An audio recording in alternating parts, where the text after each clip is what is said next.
Ladies and gentlemen, thank you again for tuning in to yet another hot seat. And making his debut this evening for an interview scheduled for one fall with a 45-minute time limit. He has done everything he can to prove that he has earned that crown. He has clutched. He has clawed. He knows the struggle and the hustle. Ladies and gentlemen, I give you Prince Sims. What up? What up, everybody? Thank you for coming on the hot seat. Oh, thank you for inviting me. Oh, of course, absolutely. And it wasn't intentional that it happened this way, but it seems to be DreamCon Conversations, the sequel, because you are one of the other pillars of DreamCon. Yeah, it seems that way. I try to, put in the work every day and, just make myself better. That way I can make myself better for the companies I work for, such as DreamCon and the many other ones that I work for. Oh yeah, I mean you're one of those. You've been up and down the paths numerous times, which is very true. And I'm not trying to just brush DreamCon aside, but after the last conversation I had, I got a lot of people asking, like, wait, what's up with this? This is the first I'm hearing about this. Did they just start this year? And even though I have experienced DreamCon, I didn't feel right to be the person to explain to these new kids what the story was. So I figure, get it from the lion's mouth. Well, so DreamCon started a couple years back. This is going on year number 4. But if you want to get technical, since COVID happened, DreamCon got canceled last year, so it would be our 3rd year.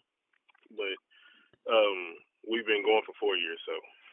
Yeah, but the survival rate of cons is actually a lot lower than people expect. So the fact that you're going on 3/4 is impressive. And that's one of the good things, because the guys who actually started the convention, I went to high school with, or they were in my surrounding town. So when they came back from college, I came back from college, and they wanted to give back to our town. I brought it to them, and I was like, hey, I know you guys remember me. We used to be good friends and everything. And I see y'all are bringing the convention to give back to our town and just the community and bring them together. And that's kind of what I'm doing right now with wrestling. Wrestling is one of those things, bringing the community together and just wrestling fans in general. And I think that it'd be a good fit. So, we went on a trial run the first year, and that was literally the only thing that a lot of people were talking about. Most of the content creators came, watched, they were amazed. A lot of them missed their panels that they were doing to come watch what we were doing. Oh. And they were just so amazed, and they were like, man, y'all are actually y'all are doing it. We had a whole bunch of different things going on, but y'all are one of the most talked about things. Everybody wants y'all back. So every year that we're here, we want y'all here with us. So we've been one of their main attractions, and we just like entertaining people. It's not just about what we do in the ring. We want to bring everybody together. We treat everybody as family. Complexion notwithstanding, everyone who steps through those doors is a welcome guest, is what you're saying. Exactly. See, I wish more people thought like that. See, and that's what we want people to know, because everybody has a dream of doing something, and we're in that line of work where we want people to know that no matter what kind of dream you have, as long as you work for it, you can make that dream happen. You just gotta believe and just be around good people, positive people who will help you achieve that goal. Now, what got you on the road to your first goal being wrestling? Like, was that one of those you were always doing it as a kid? Like, you did the trampoline stuff with friends, or was it one of those you had that buddy that was an amateur in high school, he dumped you on your side a couple of times, like, you know what? Maybe I can do that. Like what's your backstory? Everyone's got their backstory. What's yours when it comes to getting into the ring? Well, me growing up, me and my brother were huge wrestling fans. Some of my favorite ones were Jeff Hardy, Triple H, Shawn Michaels, John Morrison. Me and my brother used to play wrestle on the trampoline in our room. And just growing up watching it, and then one of my other brothers, as we were in high school, me and him, when we would go hang out at our older brother's house, we would actually wrestle, and I actually have a couple of those clips on my YouTube where where it was just me and him. We weren't on the trampoline. We were in the apartment on the ground. Just it was crazy. We went. I think it was a solid hour, but YouTube wouldn't let me upload it in that whole thing, so I had to cut up into like 4 different parts. It's crazy, but wrestling was one of those things that it was one of my dreams, and I didn't know it could be a reality until I came back from college, and I seen that there was a couple wrestling companies in my town, because I was actually getting ready to try and go to reality of wrestling or one of the other schools down south. But then I found out that there was actually a company that was running in my town. So I made that dream a reality, and that's where I started it.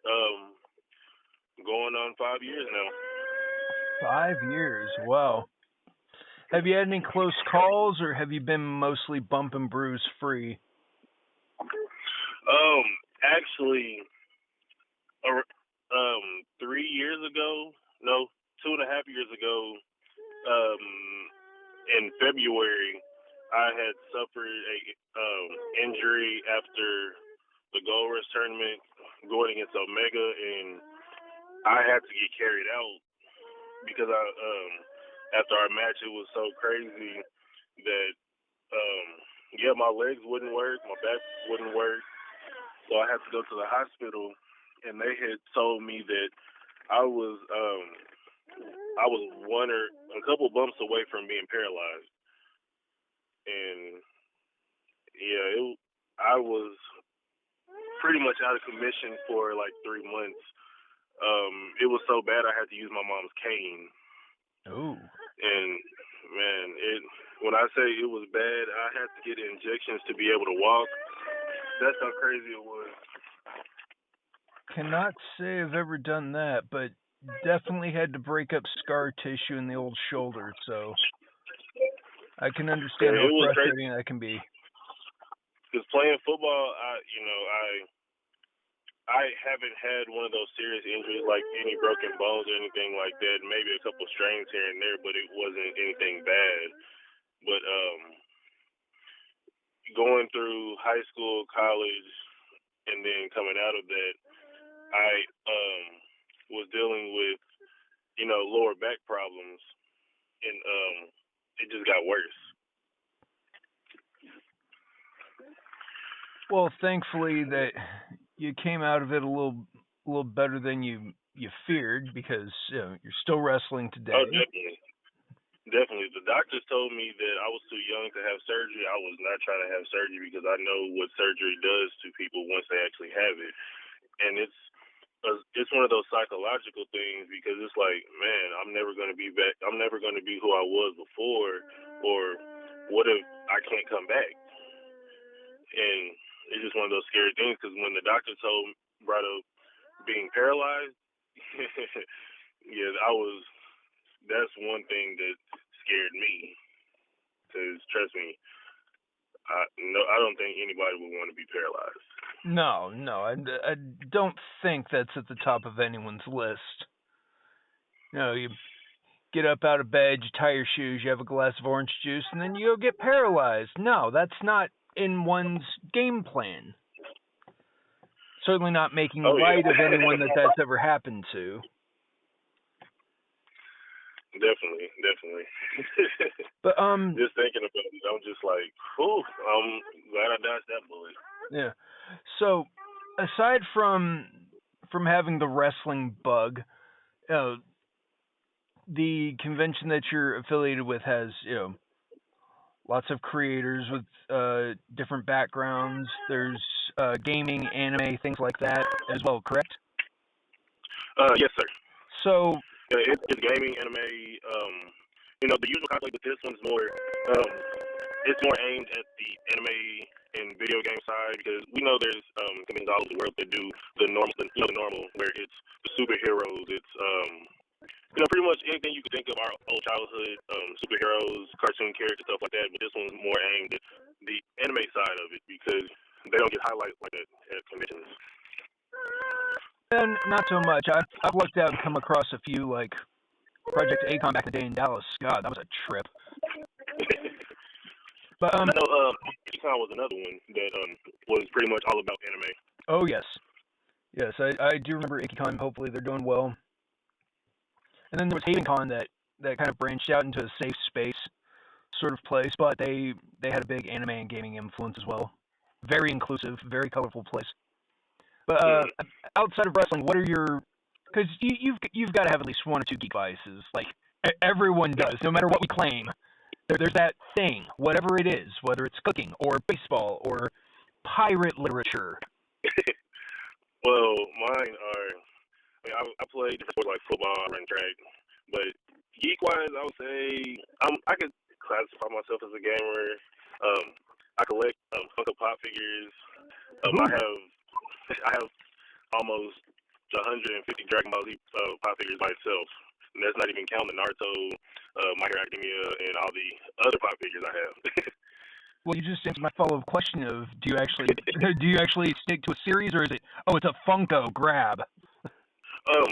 Certain series like Dragon Ball Z, My Hero Academia, Naruto, those I stuck with them, and I'm still searching for some that were out before I started actually collecting. And then when I hear about new drops and pre-orders and stuff, I'll try to go as quick as I can to pre-order them because I know once they're out there for a while and depending on the demand for it, the price will usually shoot up for it. And I'm not trying to pay $100 or more on a pop figure I could have got for $12. Yeah, very true.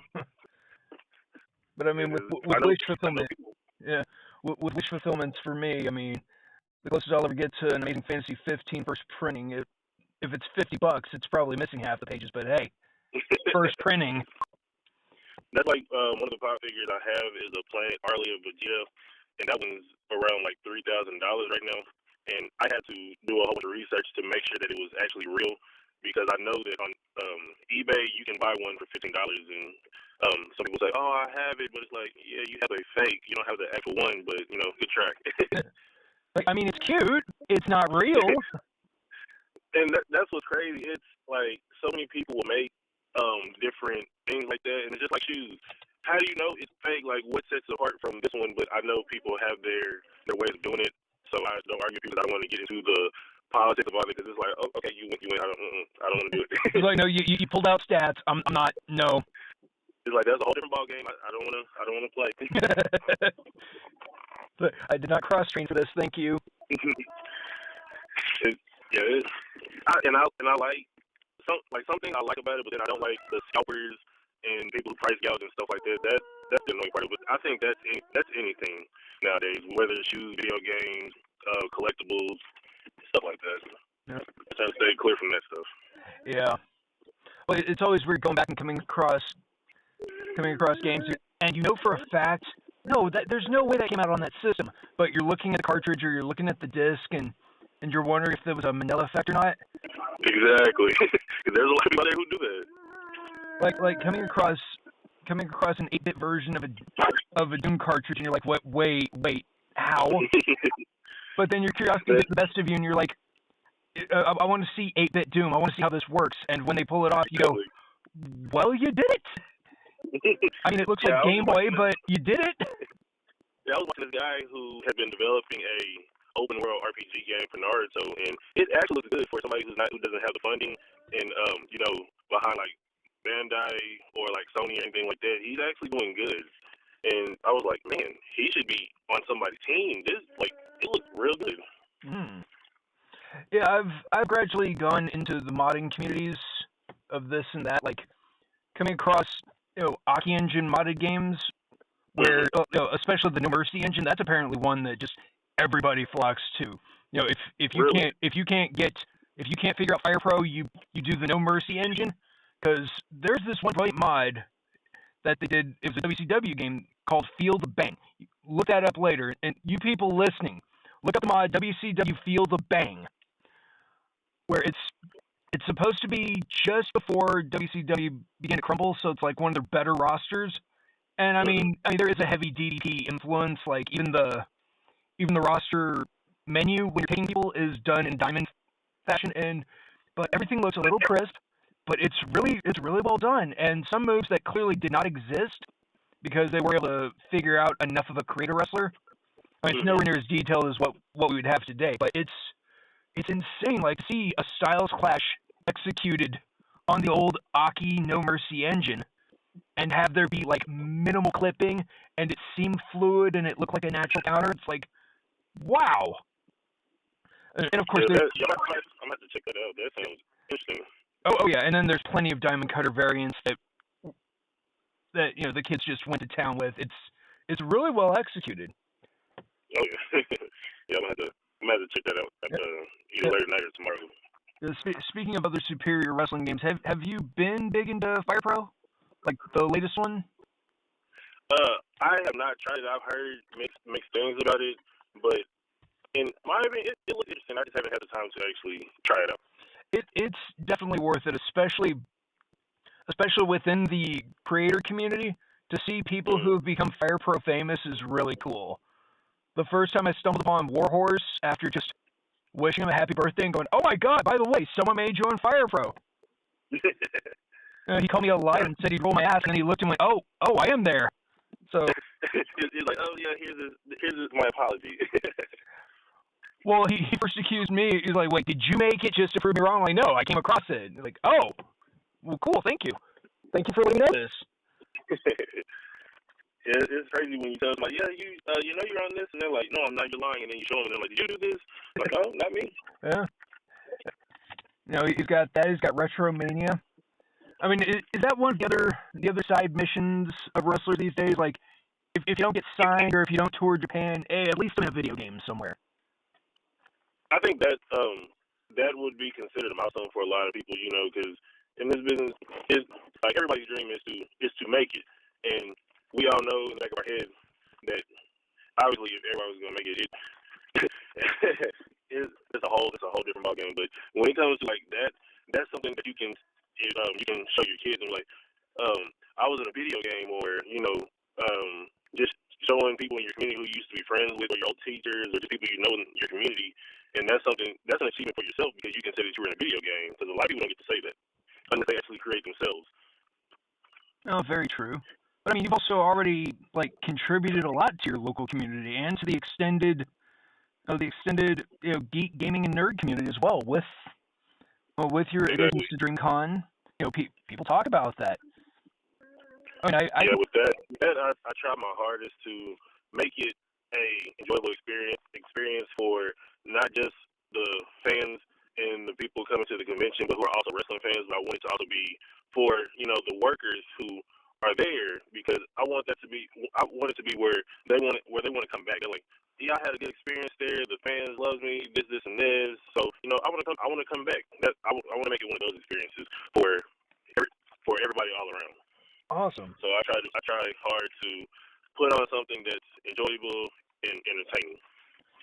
Well, speaking of entertainment and such, are you allowed to let us know what's on the card for that big event, or is it going to be one of those you got to be there to experience it kind of things? Like, I mean, obviously Well, you're going to be there. Are you and Omega finally going to have the definitive match? Like, what's going to happen? Do we know? Are we allowed to know these things?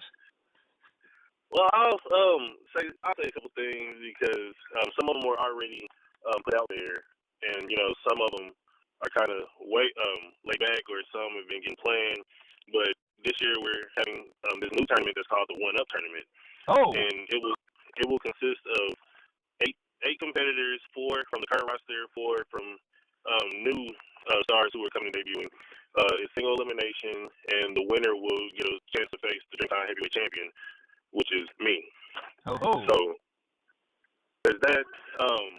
My dad, Sir Mo, Bobby Horn, he is coming into DreamCon Wrestling. He was there the year before last, but he's actually coming in this year, and he's going to be doing a seminar.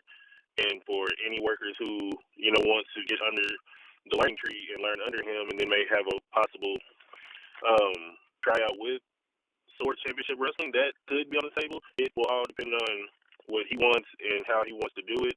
But I wanted him to come in and not only just for everybody else to learn, but I'm still learning. I have to go to that tree and still learn. Just because I'm his son and I'm doing this and that, I still have to learn. You can never stop learning. So this is kind of a revelation to me. You never threw his name around at all when I first met you.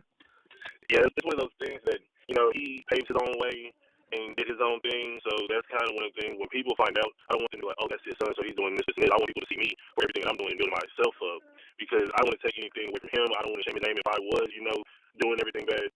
But that's one thing I would do. I want to make a name for myself, so he can be proud of it, but just everybody around me. Well, from my experiences with you, you've carried yourself well, and that's not butter in the biscuit. Like, folks, first time I met him, gave me the handshake, made eye contact, we gave a nod to each other, he gave me his stats, I introduced him at the opening of the show, and I didn't think we had a problem, and I guess we don't, because he's talking right now, so. I appreciate that. That's one thing that I like hearing from people, because I'm not going and looking for people to baby me or to butter me up. I want people to give me their honest opinion about myself, because I like to improve on my weak points, and even my strong points I want to make those stronger. So I want people's genuine and honest opinions about me. So you saying that means a lot. So Well, yeah. that. Well, yeah, no, obviously. The only thing I ever would have said is, you're kind of a soft-spoken guy, but ironically enough, a lot of the heavy hitters are. They leave it in the ring. So, yeah, you're not going to be barking all the time. But when it's time, everyone's going to hear you. Exactly. Even if it's an incoherent grunt. That's what I can agree with that. Because I know a lot of people say, you need to speak up, you need to speak up. Yeah, I do need to do that. I'm working on that. But trust me, when I step in that ring, you definitely going to hear me. oh yeah, no, I remember when you and the squad would roll out, and you'd have your little crowd chant going. Like, oh wow, someone's getting thumped tonight. Yeah, everybody knows one squad's in the building. There's always going to be a squad beatdown. I mean, they seem very justified, so you can at least say that. True. Are you familiar with Lawrence Botello? Oh, the referee? Name sounds very familiar. He's been a referee at APW, TCW, a lot of companies down south.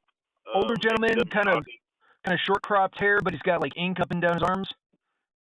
I don't think he has ink on his arms. Oh no, I'm thinking of another individual. Oh, Lawrence, God. Oh, I literally in my head just went through an entire lexicon of zebras. Yes, Lawrence. No, that guy's on top of his game. Well, with him, since I'm giving some of the stuff that's going on, Lawrence is actually making his debut as a wrestler for DreamCon Wrestling. Really? Really? And since I'm putting that out there, one of the other guys who has been, watching him, I believe his name is Austin James.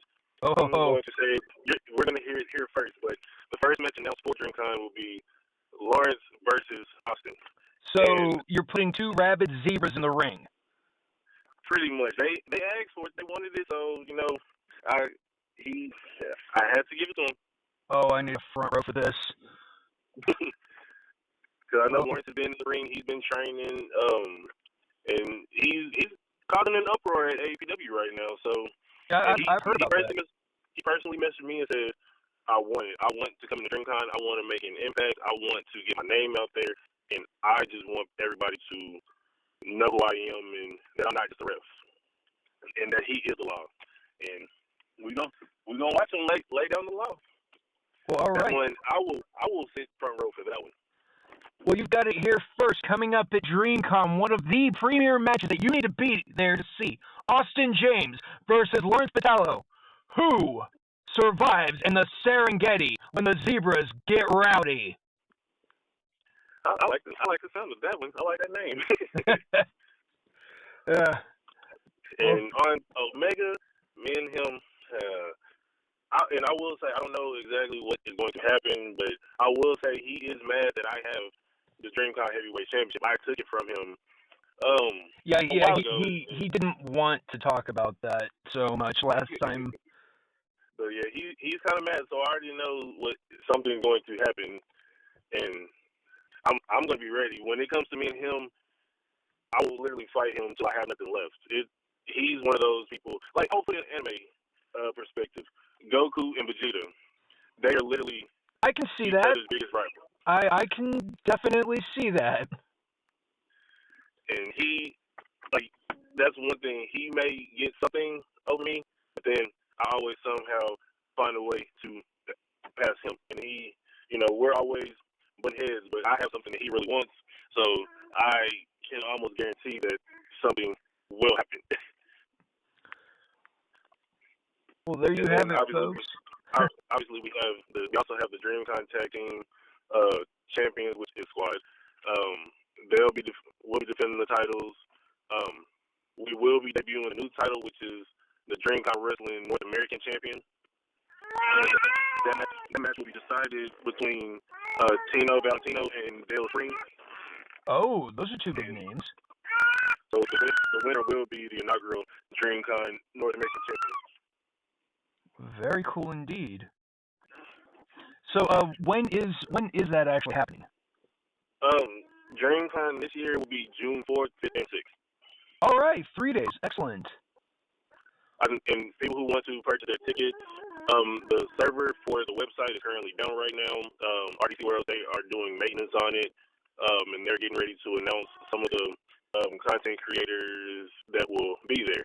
So they'll have it up as soon as they do all that. I know it just went down probably a couple hours ago. So. Oh. Well, hopefully I'm sure if you want to purchase tickets, I'm sure if you want to message them, whether it's through the RDC World page or the DreamCon page on Instagram or Facebook or Twitter, I'm sure they'll come up with a way to get you a way to pay for the tickets. Okay, so that was June 4th, 5th, and 6th? Yes, sir. Yeah. So you heard it here, folks. June 4th, 5th, and 6th. DreamCon. Look them up online. You don't want to miss anything going on, especially the debut of that new North American title.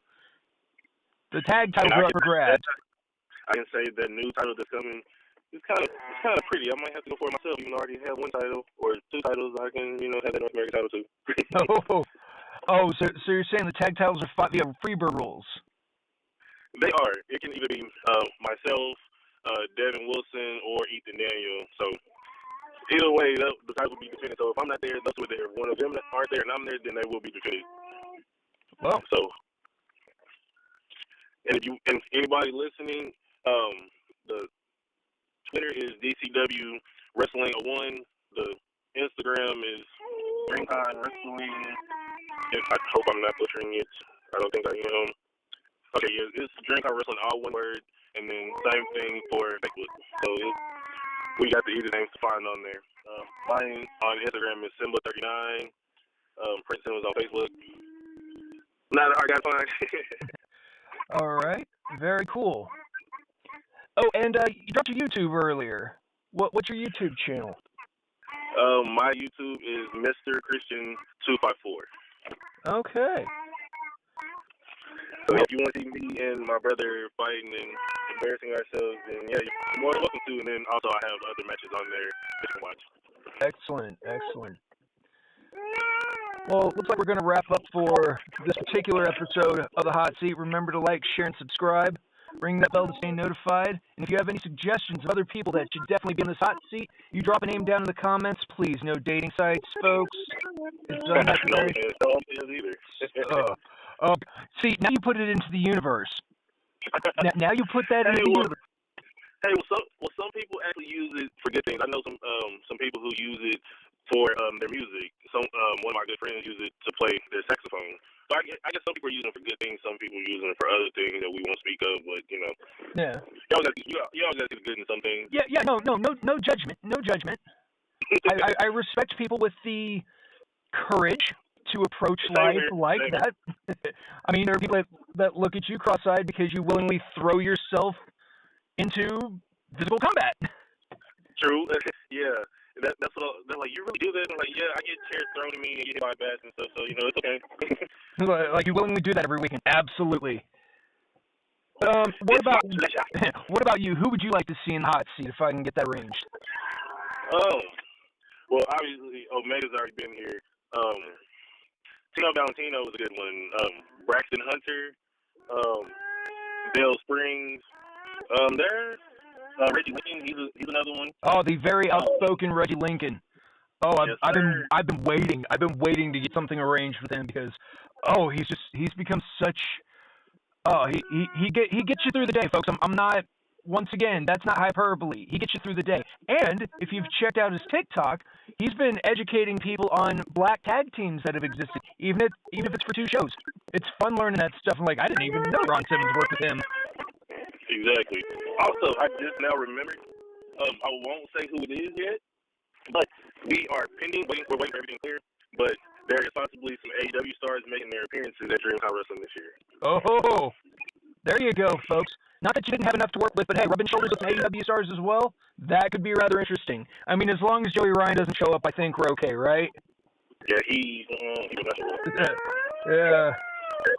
Yeah, I almost went an entire show without bringing that up, but it was right there. It has to be said. Yeah, no, very true. So until next time, folks, please remember, like, share, and subscribe. Ring the bell to stay notified. The man who was in the hot seat this evening was Prince Sims. I've been Ian Torchetti, and the hot seat is now out. It should have been me. It should have been me all along.